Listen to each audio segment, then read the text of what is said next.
네, 저희는 유튜브 채팅창에서 토론하시면요. 시청원 재미가 2배, 3배죠. 많은 참여 바라겠습니다.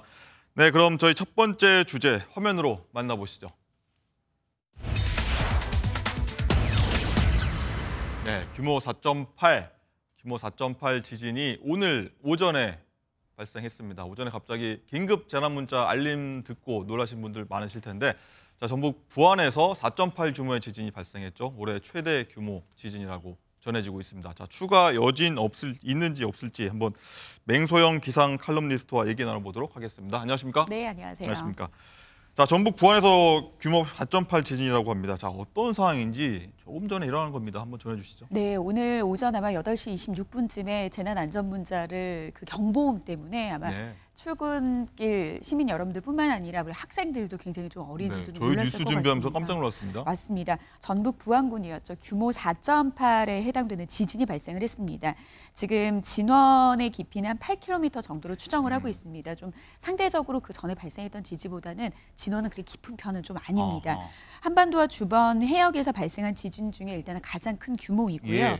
최근 지난 5월 15일이었죠. 강원 동해시 북동쪽 약 52km 해역에서 발생한 규모 4.5의 지진 이후에 좀 가장 큰 지진이었습니다. 네, 지금 화면 나오고 있는데 CCTV가 흔들리는 모습이 보입니다. 네, 맞습니다. 육지는 2018년 2월 11일이었죠. 당시에는 2016년 경주 지진, 2017년 포항 지진 이후에 계속해서 여진이 남아있는 가운데 경북 포항 북구 북서쪽 4km 해역 부근에서 4.6 지진이 발생한 이후 6년여 만에 이렇게 내륙에서 좀 규모가 큰 지진이 발생을 한 겁니다. 6년 만에 내륙에서 발생했다.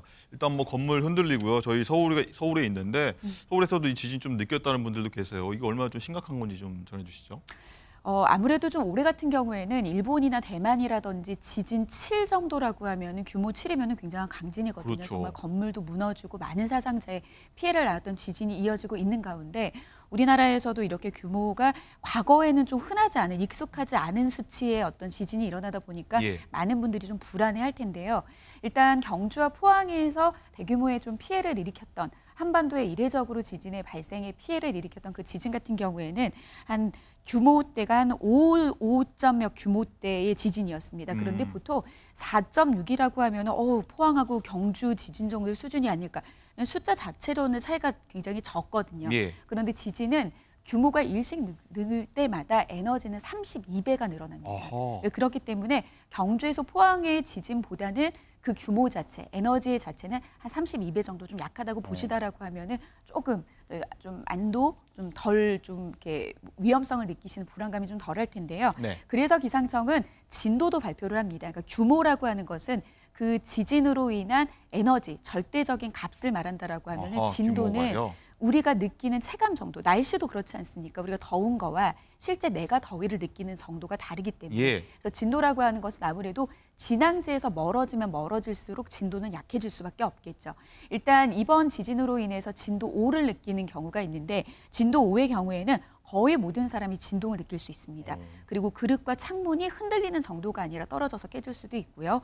그리고 좀 불안정하게 세워져 있는 물체 등도 떨어질 수 있기 때문에 아마 전북 지역을 중심으로 진도 5 정도의 규모의 이번에 에너지가 느껴졌기 때문에 그래서 전북 지역 사람들은 좀 이 정도의 이제 에너지를 좀 느끼셨을 거고요. 상당히 놀라셨을 것 같아요. 그리고 전남 지역도 진도 4의 그런 이제 움직임을 느끼셨는데 진도 4는 실내 많은 사람이 대부분의 진동을 좀 느끼고요. 그리고 그릇과 창문이 어느 정도 흔들리는 정도입니다. 그리고 영남 지역과 대전, 그러니까 충청도 그리고 수도권 일부 지역에서도 유감 지진을 느꼈다라고 신고 접수가 일부 됐었는데요. 이분들은 진도 3을 느끼신 겁니다. 진도 3의 경우에는 실내 중에서도 보통 이제 지진이 일어났을 때 저층보다는 고층에 위치한 분들이 더 많이 느끼게 되거든요. 그래서 고층에 위치하신 분들이 흔들림을 좀 느끼는 정도, 혹은 정차한 차량도 약간 흔들릴 정도의 진도를 좀 느끼신 겁니다. 네, 그렇군요. 저희 취재 기자가 현재 현장에서 취재 중이니까 취재 내용 전해드린 대로 저희가 자세하게 전해드리겠고요.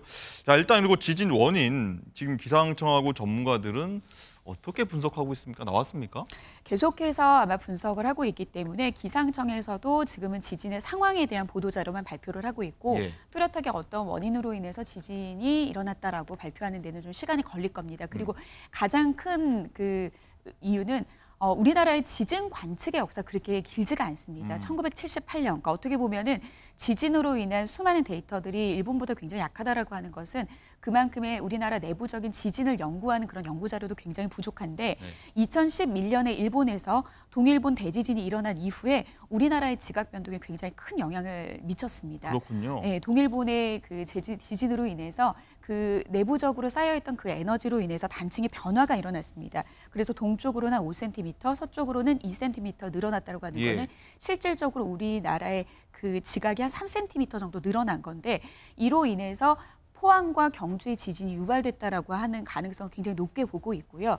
그리고 2016년과 2017년의 포항 경주 지진 이후까지 끊이지 않게 좀 증가했던 지진의 추세가 사실 한 2021년 들어서는 굉장히 줄어드는 추세를 나타냈습니다. 그래서 연간 한 70.6회 정도 우리나라 이제 규모 2.0 이상의 지진은 70.6회 정도 이제 발생을 하는데 그렇게 많이 일어납니까? 그렇습니다. 특히 뭐 해역 같은 경우에는 굉장히 자주 발생을 하게 됩니다. 그런데 이제 지금은 이제 우리가 머무르고 있는 육지 쪽에서도 좀 일어나다 보니까 불안정함이 굉장히 큰 건데 근데 그래도 이제 해외에서 발생하는 지진이라고 하는 것은 이렇게 불의 고리라고 해서 그 지각들이 만나는 지점은 굉장히 불안정합니다.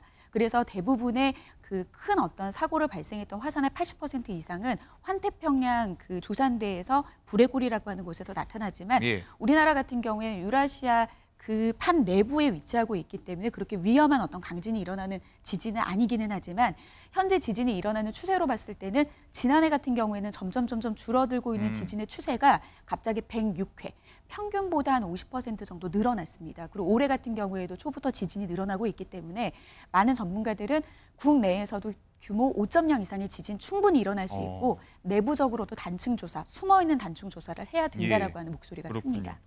어쨌든 육지에서 발생한 건 굉장히 오랜만이고 이례적이고 관심 그거 아니겠습니까? 앞으로 여진 굉장히 걱정이 되는데 여진도 뭐 뒤따라 올까요? 어떨까요? 충분히 발생할 여지가 있습니다. 그러니까 지진 같은 경우에는 주의하고 대비하고 대피하는 것만큼의 우리가 피해를 적게 만들 수 있는 게 없습니다. 날씨처럼 예측이 되고 예보가 되는 부분이 아니라 일단 발생했을 때 빠른 시일 내에 좀 피해야 되는데 지진이 이제 경주하고 포항 같은 경우에도 결국에는 그 이후에 수차례 여진이 몇백 회, 400회 이상이 발생을 했습니다. 그렇기 때문에 이번에 내륙에서 발생한 지진의 규모가 적지 않기 때문에 이후에 발생할 수 있는 그런 여진에 대한 대비를 좀 하셔야 될 것 같고요.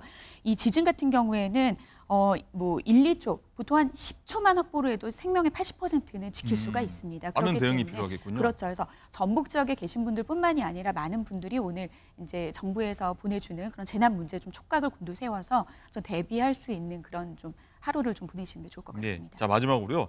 자, 대피 요령 중요하지 않습니까? 주의해야 할 점 어떤 것들이 있을까요? 일단 좀 아마 어렸을 때 학교 다닐 때 많이 좀 교육을 했을 텐데 우리 신체 중에서 가장 보호를 해야 될 부분이 결국엔 머리입니다. 그래서 아주 일상적인 이제 상식적인 이야기는 하지만 주변에 뭐 방석이라든지 아니면 가방이라든지 좀 폭신폭신하게 머리를 보호할 수 있는 물건들이 있다라고 하면 일단 머리를 보호하고 그리고 지금 화면에서 나가는 것처럼 탁상 밑에 몸을 숨겨가지고 지진으로 흔들리는 시간 한 1, 2분 정도밖에 되지 않습니다. 그래서 그 짧은 시간 안에 몸을 보호하고 나서 출구가 어디 있는지를 확보를 하고 빠른 시간에 밖으로 대피하시는 게 좋겠고요.